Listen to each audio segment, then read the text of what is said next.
Assalamualaikum warahmatullahi wabarakatuh. Waalaikumsalam warahmatullahi wabarakatuh. Selamat datang di pelatihan dasar CPNS BNN. Kali ini saya memanggil teman-teman ya, karena yang hadir di sini adalah teman-teman yang hebat, yang membedakan saya dengan Anda, dengan kalian hanya masalah waktu.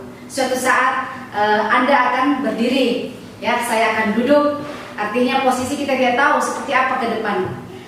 Saya langsung saja dengan materi akuntabilitas. Udah biasa dengar ya dengan materi akuntabilitas. Tetapi izinkan saya sebelum saya melanjutkan lebih dalam lagi, teman-teman ya, untuk memperkenalkan diri. Saya Mahniar, jabatan saya sebagai Widyaswara Ahli Muda di PPSDM BNN. Ya, semoga saya bisa memberikan yang terbaik hari ini kepada teman-teman. Oke, teman-teman sudah siap semua? Ya. Terima kasih. Baik. Nah, kita perhatikan di atas ada kalimat ya, quality is not action, it is habit. Kualitas itu bukan action, itu adalah habit. Artinya sebuah kebiasaan yang terus menerus. Oke, berbicara akuntabilitas, saya akan berbicara latar belakang dulu. Kok kenapa akuntabilitas hadir? Saya sajikan hari ini untuk teman-teman. Teman-teman ini adalah orang-orang pilihan, ya. Berapa ribu, berapa ratus teman-teman kalian yang tidak lolos ke sini, ya, masuk di CPNS BNN. Nah, di dalam Undang-Undang Nomor 5 Tahun 2014 tentang fungsi ASN, di mana tersurat di dalamnya bahwa fungsi ASN adalah pelaksana kebijakan publik, kedua pelayanan publik, kemudian sebagai perekat pemersatu bangsa. Tujuan pembelajaran pertama adalah bagaimana saudara, ya teman-teman, memahami nilai-nilai dasar dan konsep akuntabilitas serta mengaktualisasikan. Artinya bagaimana kemampuan saudara menjelaskan di sini. Kemudian kemampuan kedua, bagaimana saudara mempunyai pilihan yang tepat dan benar ketika terjadi konflik kepentingan dalam masyarakat. Kemudian yang ketiga, memahami tugas yang harus dilaksanakan dan sadar akan pentingnya kinerja untuk organisasi. Kemudian yang keempat, bagaimana menunjukkan nilai dasar akuntabilitas. Yang kelima, bagaimana menunjukkan sikap netralisir PNS dari kepentingan tertentu. Kemudian bagaimana melayani masyarakat secara adil dan merata. Nah, sikap-sikap inilah yang dibutuhkan di dalam pelayanan publik. Baik. Adapun manfaat dari pembelajaran ini adalah untuk membangun integritas moral, kejujuran, semangat dan motivasi, nasionalisme dan kebangsaan, karakter, kepribadian yang unggul dan bertanggung jawab, dan tentunya memperkuat profesionalisme serta kompetensi di bidangnya. Itu manfaat. Nah, ini ada deskripsi singkat, ya, bahwa materi diklat ini membahas mengenai nilai-nilai dasar dan konsep akuntabilitas PNS, ya, akuntabilitas publik, konflik kepentingan dan masyarakat, netralitas PNS, keadilan dalam pelayanan publik, transparansi dalam memberikan informasi dan data yang dibutuhkan oleh publik, serta sikap dan perilaku yang konsisten. Jadi baik, berbicara akuntabilitas, kalian biasa dengar ya akuntabilitas. Pasti kalian bertanya-tanya apa sih akuntabilitas itu. Tetapi terkadang juga kita mendengar ada yang dikatakan responsibilitas. Baik, siapa yang bisa untuk memberikan definisi akuntabilitas itu apa? Boleh dibantu, silakan. Oke. Dari siswa siapa ya? Oke. Selanjutnya boleh dibantu oleh rekan kita.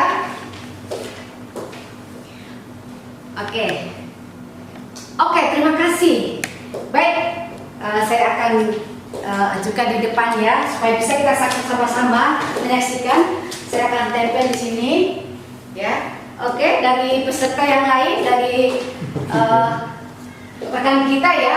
Oke, di sini sudah kelihatan ya bahwa bagaimana akuntabilitas itu menurut saudara kita yang tadi ya, teman-teman ya.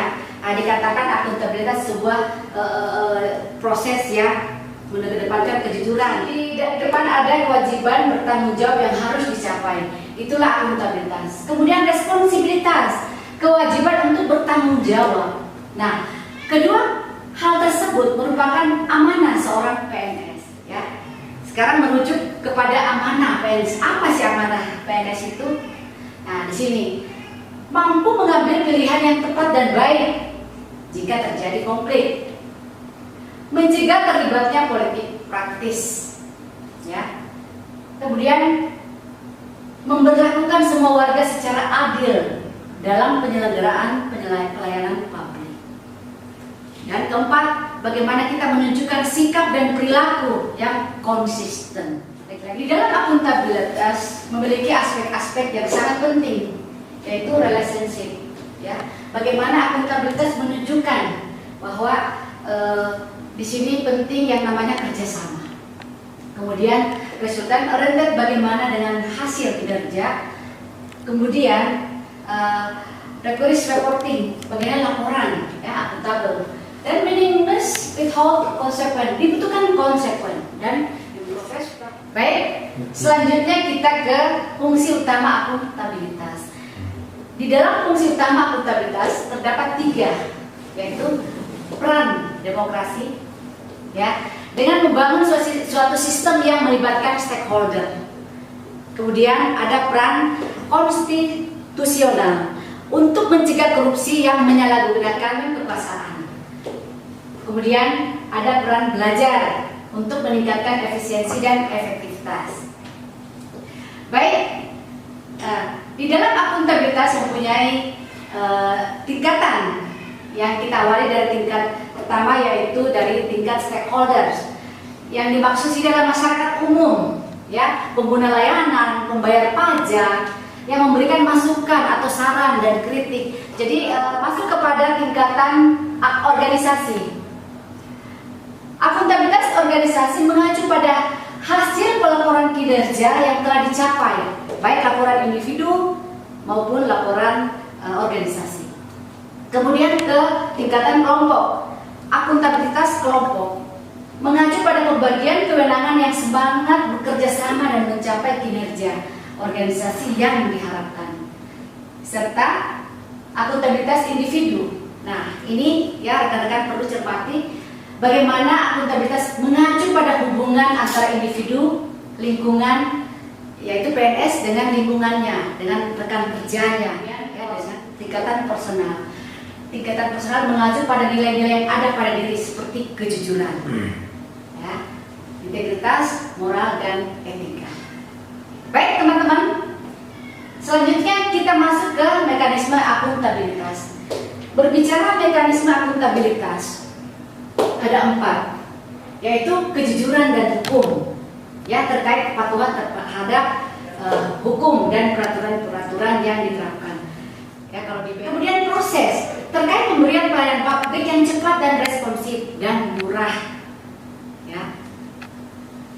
Kemudian program, apakah tujuan yang kita tetapkan yang dapat tercapai, apakah sesuai dengan yang kita rencanakan, ya, dengan alternatif program yang bisa memberikan hasil maksimal tetapi biaya yang minimal, artinya yang relatif. Serta kebijakan, ini terkait pertanggungjawaban pemerintah atas kebijakan yang diambil. Selanjutnya, setelah berbicara mekanisme, dibutuhkan pula mekanisme yang akuntabel, ya, akuntabilitas yang terjadi di birokrasi Indonesia. Nah, di sini ada 3, ya. Diawali dengan perencanaan. Tentu perencanaan jangka panjang, jangka pendek, menengah, dan seterusnya. Kita ada Renstra, ya, SPD dan SKP. Nah, kemudian ada kontrak kerja.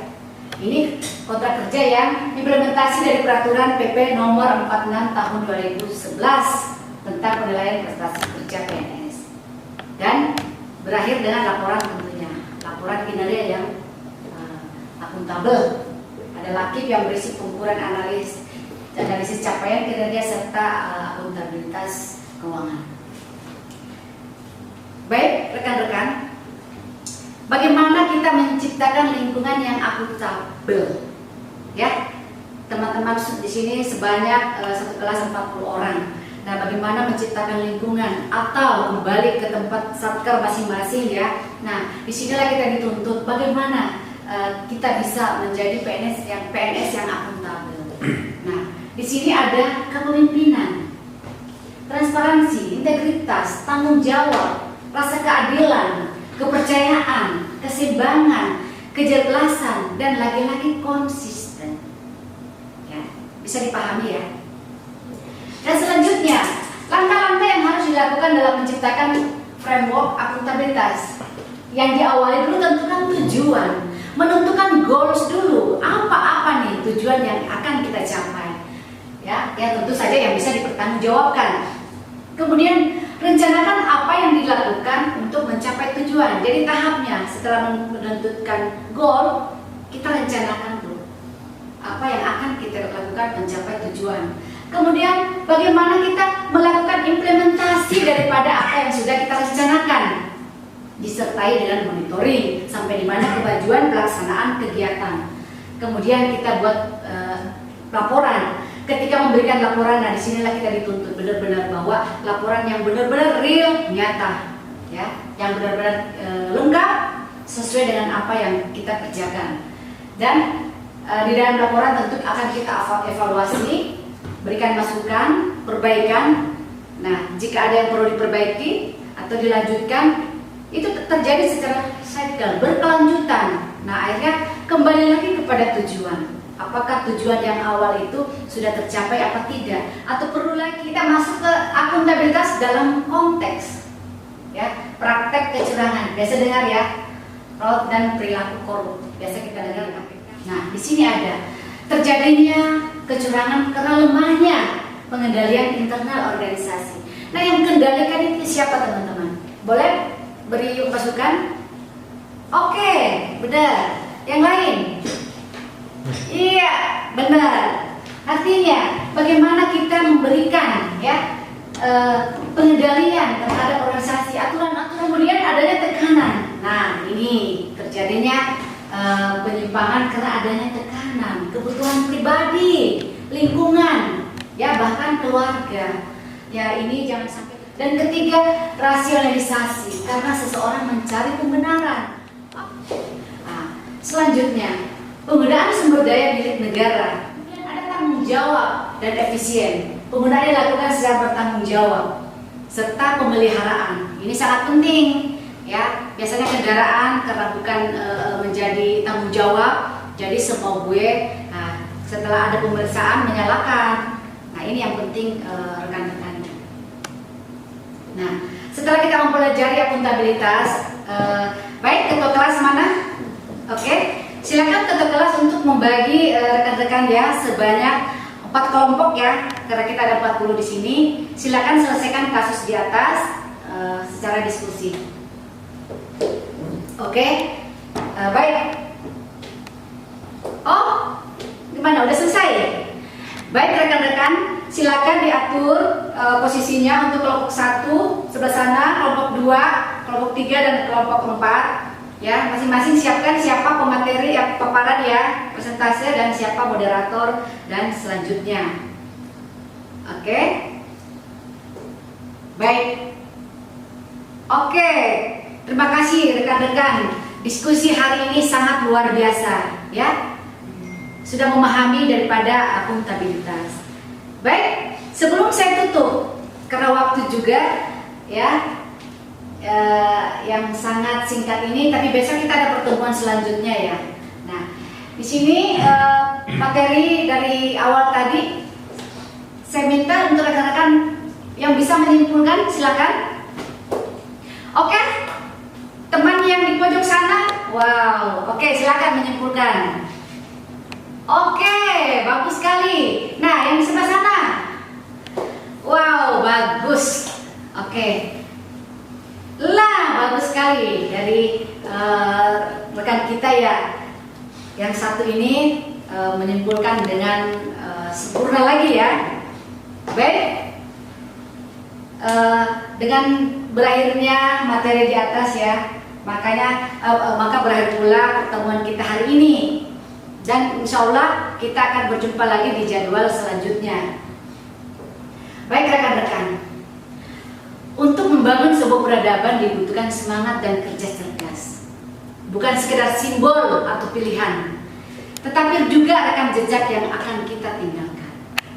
Jika ada hal-hal yang tidak berkenan tadi atau ingin bertanya lagi, rekan-rekan boleh menghubungi saya di nomor yang tertera di bawah ini. Oke, demikian yang bisa saya sampaikan hari ini. Semoga bermanfaat dan dapat menginspirasi buat kita semua. Assalamualaikum warahmatullahi wabarakatuh.